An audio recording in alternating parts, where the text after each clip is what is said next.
सात संगत जी, प्यार से कहना धान निरंकार जी। सात संगत जी, सतगुरु माता जी की असीम कृपा से, सतगुरु माता जी के आशीर्वाद से दासी आप जी के चरणों में जो कहानी रखने जा रही है, सात संगत जी वो कहानी आप परवान करें और अगर कोई गलती हो जाए तो क्षमा कर देना।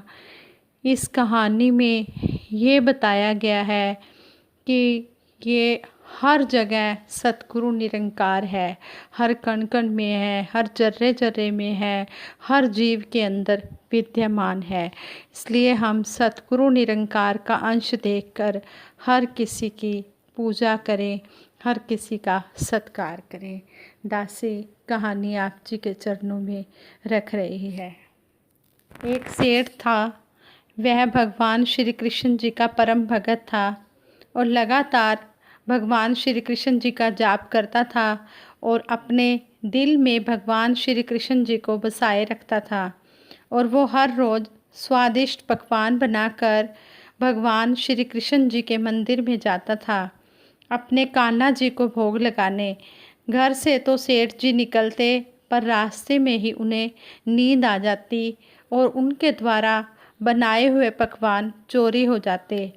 सेठ जी बहुत दुखी होते और कान्हा जी से शिकायत करते हुए कहते, हे राधे, हे मेरे कृष्ण, ऐसा रोज़ क्यों होता है? मैं आपका भोग क्यों नहीं लगा पाता हूँ? कान्हा जी सेठ जी को कहते कि बेटा, दाने दाने पे लिखा है खाने वाले का नाम, वो मेरे नसीब में नहीं है, इसलिए मुझ तक नहीं पहुँचता। सेठ थोड़ा गुस्से से कहते, ऐसा नहीं है प्रभु, कल देखना, कल मैं आपको भोग लगाकर ही रहूँगा, आप देख लेना। और सेठ यह बात कहकर चला जाता है। कान्हा जी मुस्कुराते हैं और कहते हैं, ठीक है।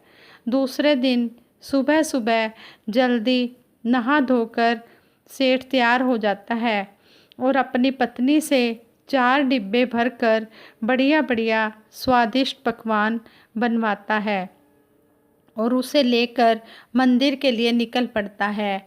सेठ डिब्बे पकड़कर चलता है। रास्ते में सोचता है, आज जो भी हो जाए सोऊंगा नहीं, कान्हा जी को भोग लगाकर ही रहूँगा। मंदिर के रास्ते में उसे एक भूखा बच्चा दिखाई देता है और वो सेठ के पास आकर हाथ फैलाते हुए कुछ देने के लिए कहता है। सेठ उसे ऊपर से नीचे तक देखता है। एक 5 साल का बच्चा, इतना कमज़ोर। सेठ को उस पर तरस आ जाता है और वो एक लड्डू निकालकर उस बच्चे को दे देता है। जैसे ही वह उस बच्चे को लड्डू देता है, बहुत से बच्चों की भीड़ लग जाती है। ना जाने कितने दिनों के बिना खाए पिए सेठ को उन पर दया आ जाती है। सेठ सबको पकवान बांटने लग जाता है। देखते ही देखते वो सारे पकवान बांट देता है। फिर उसे याद आता है, आज तो मैंने राधे जी, कान्हा जी को भोग लगाने का वादा किया था। सेठ सोचता है कि मंदिर पहुंचने से पहले ही मैंने भोग खत्म कर दिया। अधूरा सा मन लेकर वह मंदिर में पहुंचता है और कान्हा जी की मूर्ति के सामने हाथ जोड़कर बैठ जाता है। कान्हा जी की मूर्ति के सामने बैठते ही कान्हा जी प्रकट हो जाते हैं और सेठ को कहते हैं, लाओ, जल्दी लाओ मेरा भोग, मुझे बहुत भूख लगी है, मुझे पकवान खिलाओ। सेठ सारी बात कान्हा को बता देते हैं। कान्हा जी मुस्कुराते हुए कहते हैं, मैंने तुमसे कहा था ना, जिसके नाम का लिखा होता है उसने खा लेना है, तुम ऐसे ही चिंता क्यों करते हो?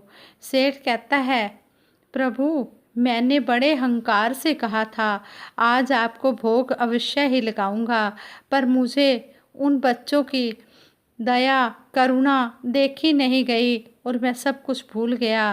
कान्हा जी मुस्कुराते हुए कहते हैं, चलो आओ मेरे साथ, और सेठ को उन बच्चों के पास ले जाते हैं जहाँ सेठ ने उन्हें खाना खिलाया था और सेठ से कहते हैं, ज़रा देखो कुछ नज़र आ रहा है। सेठ की आंखों से आंसू बहने लगते हैं।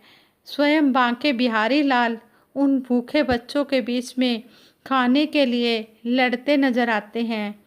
कान्हा जी कहते हैं, वही वो पहला बच्चा है जिसकी तुमने भूख मिटाई।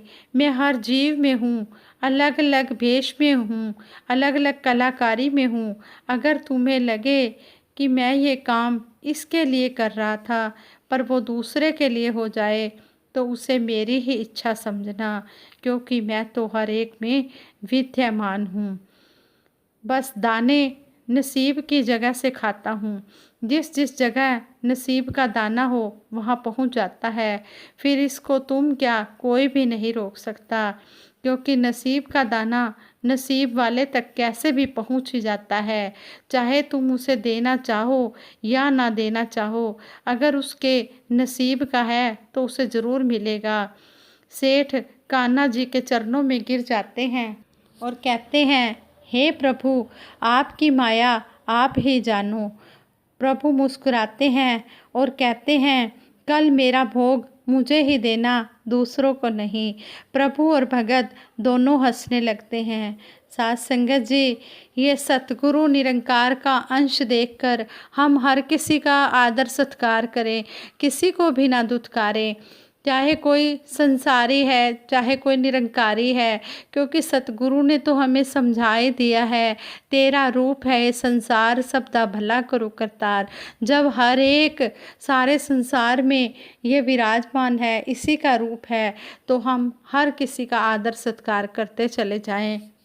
जैसे कहते भी हैं, जिसको भी देखूं मैं मुझे तेरा रूप नज़र आए, जिधर देखती हूँ उधर तू ही तू है, हर शय में जलवा तेरा हूँ बहू है।